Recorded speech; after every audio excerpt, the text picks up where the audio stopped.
Habibin Bang. Kana 'abidun fi Bani Israil arada asy-syaitanu an yudillahu.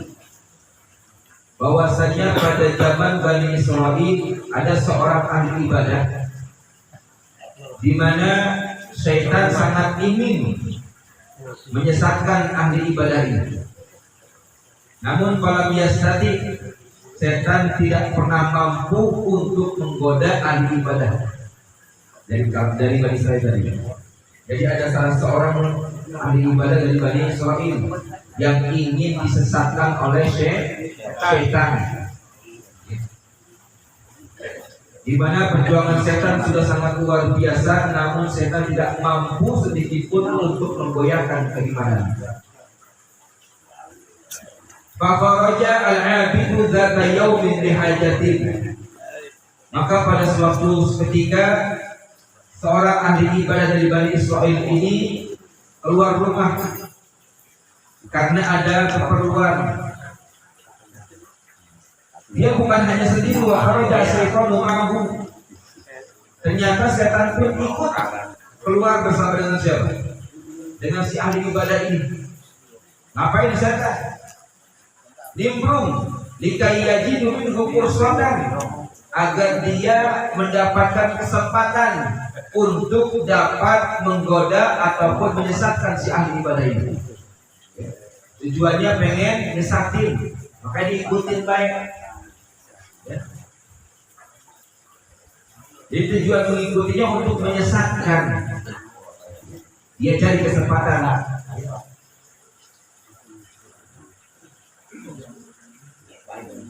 Fa'atahu min qibali sahwati wal ghadabi. Maka lalu si setan ini datang kepada ahli ibadah ini dari sisi sahwat dan dari sisi emosionalnya. Namun falam yastati minhu ala syai'in.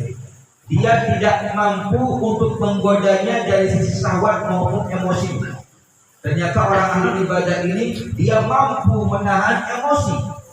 Di saat dipancing-pancing sama setan, enggak keluar, tetap sabar di dalam mengontrol emosinya. Hebat ini. Gagal. Karena dari sisi sahwat dan emosinya gagal, kemudian fa'atahu min qibalil khaufi. Setan pantang menyerah. Dia pun langsung mendatangi ahli ibadah ini dari sisi rasa takutnya, digoda rasa takutnya. Wa ja'ala yudli alaihi sahratan minal jabal. Di mana setan ini ingin menimpakan batu dari atas gunung kepada si ahli ibadah ini untuk mengguncang rasa takut dalam dirinya. Fa idza balaghathu dzakarallaha ta'ala. Tatkala batu yang datang dari atas gunung itu hampir menimpanya, dia pun berzikir kepada Allah. Ya, pada saat batu yang digelindingkan dari atas mana? Gunung hampir menimpa si ahli ibadah, tiba-tiba ahli ibadah itu langsung berzikir kepada Allah. Apa yang terjadi?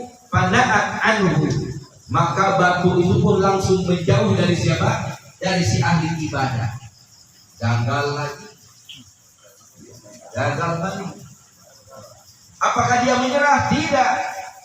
Summa ja'ala yatamassalu fil asadi was-sibai. Kemudian itu setan masih belum cukup sampai di situ menggoda siapa? Menggoda si ahli ibadah ini. Langsung dia pun menjelma menjadi seekor singa dan juga binatang buas. Fadzakarallaha ta'ala. Kemudian si ahli ibadah ini berzikir kepada Allah, walam yubali bihi, dan dia tidak pernah mau ngeroin itu singa. Gak mau peduli itu singa. Mau singa mau apa, jalan mati mah di tangan Allah. Karena takut, ngindar menghindar, bentuk tawakal.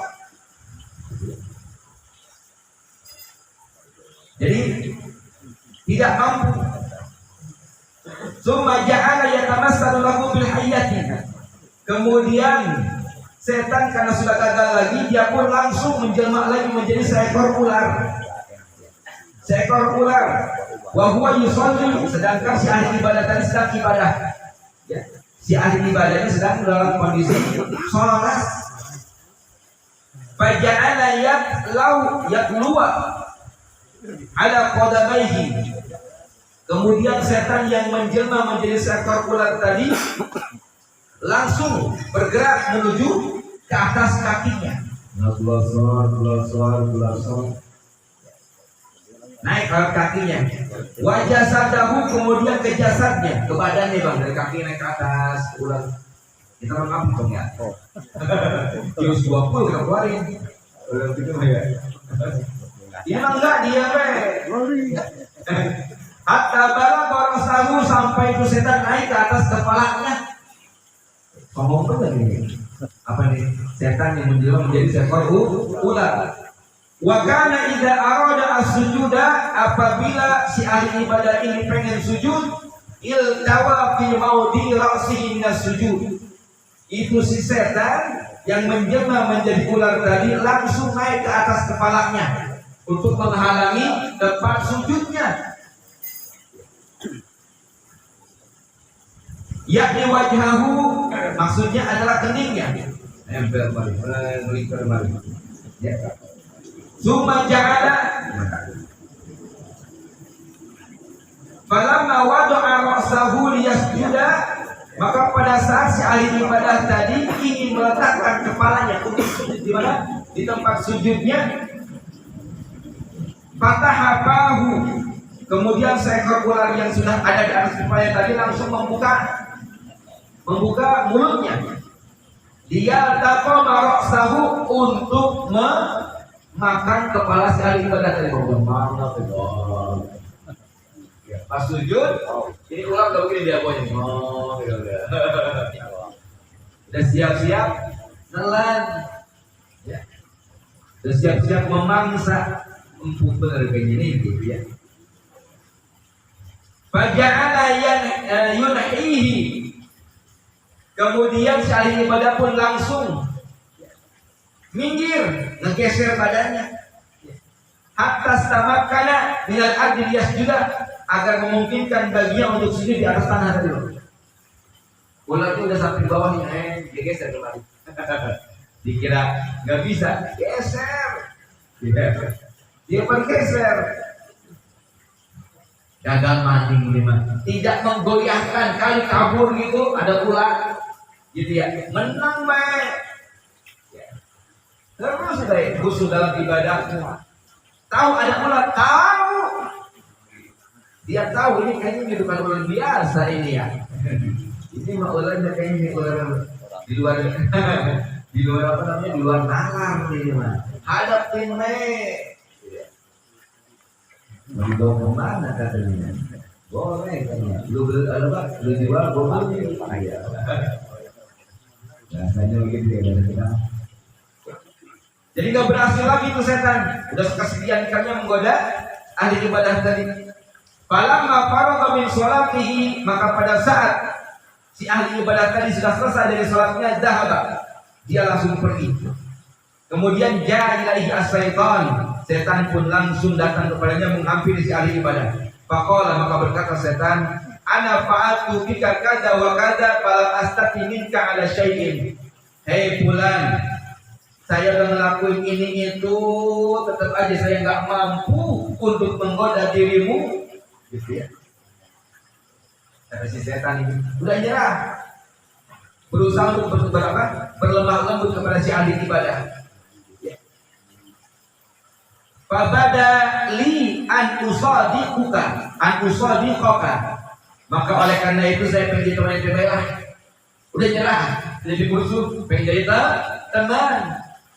Belajar berbaik hati kepada ahli ibadah, menggodain sesuatu yang kemarin. Pakai jurus ini kagak bisa, pakai jurus ono meleset, tidak. Akhirnya nyerah, pengen jadi teman kepada si ahli ibadah. Wala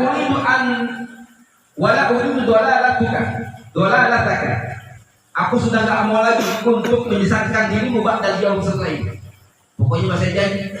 Habis begini udah, saya nggak mau lagi untuk menyesatkan dirimu. Udah nggak mau ngegoda lagi. Nyerah.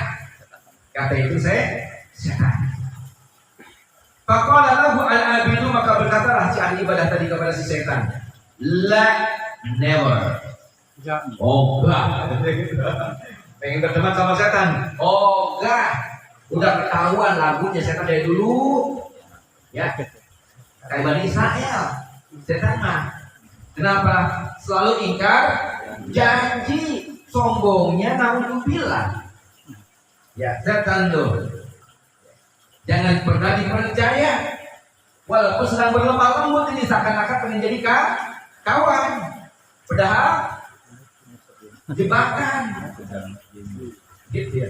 Untuk ahli ibadahnya sudah tahu dengan konteks iblis ini. Tahu, gitu ya. Faqala lahu la, agak mau ogah. Al-yawma alladhi khawabtani bihamdillahi ma khiftu minka. Di hari pada saat engkau menanamkan rasa takut kepada diriku, maka alhamdulillah ma khiftu minka. Aku tidak pun sedikit pun takut kepada dirimu. Ya. Pada saat dia memberikan rasa takut dalam dirinya, pada saat batu turun, tidak ada rasa takut sedikit pun. Ya. Mati semuanya di tangan Allah. Ada duit banyak. Dia pengen mati kalau ahli ibadah ya bang ya. Pengen mati, tapi bukan mati konyol.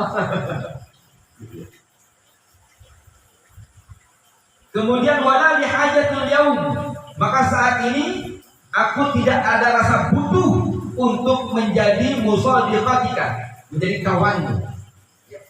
Sungguh sama sekali aku tidak ada keinginan untuk jadi temannya setan. Maka mohon maaf lahir batin, saya tolak pertemanan dirinya. Ditolak mentah-mentah ya. Sama siapa tuh? Sama si ahli ibadah. Faqala lahu, maka berkata si setan, ya, karena pertemanannya ditolak, maka setan pun langsung komen. Ya, kepada siapa? Kepada ahli ibadah ini. Ala tas'alni an ahlika asawatahum ba'da dzalika? Apakah engkau tidak mau menanyakan kepada diriku tentang keluargamu, apa yang terjadi kepada mereka setelah kamu nggak ada? Ya, pengen nanya. Faqala lahu al-abidu, maka langsung berkata si ahli ibadah tadi, ana mutu qablahu. Enggak perlu saya menanyakan tentang kondisi keluarga saya setelah saya meninggal. Kenapa? Karena saya sudah meninggal. Itu urusan mereka. Mereka yang akan menjalani kehidupan mereka masing-masing. Gitu ya. Jadi enggak perlu. Masing-masing punya kewajiban dan hak dan kewajiban saya sudah selesai pada saat itu. Enggak perlu saya tanyakan lagi. Faqala, kemudian berkata lagi itu setan kepada ahli ibadah, ala tas'alni amma adillu bihi bani Adam. Kalau begitu, maukah engkau bertanya kepadaku bagaimana caranya aku ini menyesatkan anak cucu Adam? Pengen ditanya, setan ini pengen dianggap teman. Orang mau nanya sunahnya ya bang ya, maksain bang, maksain dia nanya, maksudnya gitu ya. Ya kalau nanya beda.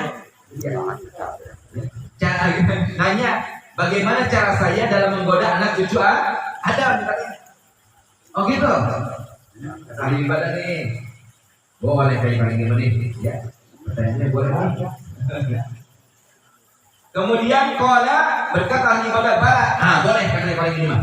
Fakbir nih, kasih tahu saya billadzi tasilu bihi ila dhalali bani Adam. Beritahukan kepada saya caramu di dalam menggoda anak cucu Adam. Pakai apa caranya? Sehingga engkau begitu luar biasa dalam menggoda anak cucu Adam. Ya. Apa saja ya alat yang engkau pakai untuk menggoda anak cucu Adam biar mereka tersesat dan jalan Allah. Dikasih bocoran juga sama setan. Baik, kita melihat. Baik, kita tahu nih. Ya. Senjata setan dalam menggoda anak manusia. Maka qala, berkata itu setan, bisalah sati asya, kami menggoda anak manusia dengan 3 hal. Yang pertama as-suhhu, dengan sifat kikir. Ya, setan menggoda manusia dengan sifat kikir. Apa kikir? Bakhil. Apa bakhil? Pelit. Merepet jahe, hancur, kunyit. Udah kasiran. Wal ghadabu, dan dengan rasa emosi, dengan amarah. Yang kedua akan menggoda manusia dengan amarah, gampang tersulut. Ya, kagak tahu pan orangnya, kecolek dikit langsung naik darah. Yang ketiga wasakru. Apa sakru? Mabok. Dengan mabok. Tiga hal inilah yang menjadi alat buat setan dalam menyesatkan anak manusia. Fakinnal insana, kata setan. Dikasih penjelasan sama setan nih. Kenapa setan menggoda manusia dengan sifat kikir? Kenapa setan menggoda manusia dengan sifat emosi? Kenapa setan menggoda manusia dengan sifat apa tadi? Dengan mabuk. Dikasih penjelasan sama setan. Katanya annal insana, bahwasannya seseorang tidak kana sahihan apabila dia kikir, qallanna ma lahu fi ainihi, maka dalam pandangannya kami jadikan bahwasannya hartanya masih sedikit. Walaupun sudah banyak, tapi dalam pandangan matanya kami jadikan bahwasannya harta yang dimilikinya masih sedikit. Kami jadikan penilaian dia terhadap apa yang dia miliki masih sedikit, sehingga timbul rasa rakus untuk terus mencari dan mencari. Ya, koma muncul. Tidak. Ketika rasa tadi sudah muncul dalam diri seseorang tadi, fayamna'uhu min haqqihi, maka orang tadi dia pasti akan menahan dirinya untuk mengeluarkan hak daripada hartanya. Kenapa? Harta saya masih sedikit, walaupun sudah berjibun. Kenapa? Setan sudah mengubah pandangan dirinya. Ya. Harta banyak dianggap masih sedikit. Tidak qanaah akhirnya, Bang. Muncul sifat baru lagi. Ya. Dari mulai pikir muncul tamak, muncul sifat yang tidak qanaah. Ya, nggak merasa cukup dengan apa yang dia miliki. Akhirnya seharusnya hak itu dibagikan kepada orang lain, ditahan sama dia. Setan masuk ke dalam merubah orang-orang yang kaya, ya, agar dia menganggap bahwasanya hartanya masih sedikit. Dia terus mencari sehingga lupa dengan akhiratnya. Itu setan. Karena kepada manusia nggak pernah ada rasa cukup dalam dirinya dengan apa yang dimiliki. Namanya rakus, hati, itu adalah sifat setan yang dimasukkan ke dalam ruh batin manusia. Nggak pernah ada rasa cukup. Dapat 1.000, besok pengen 2.000. Sudah dapat 2.000, pengen goceng. Sudah dapat goceng, pengen 10.000. Dapat 10.000, pengen terus, nggak ada habisnya.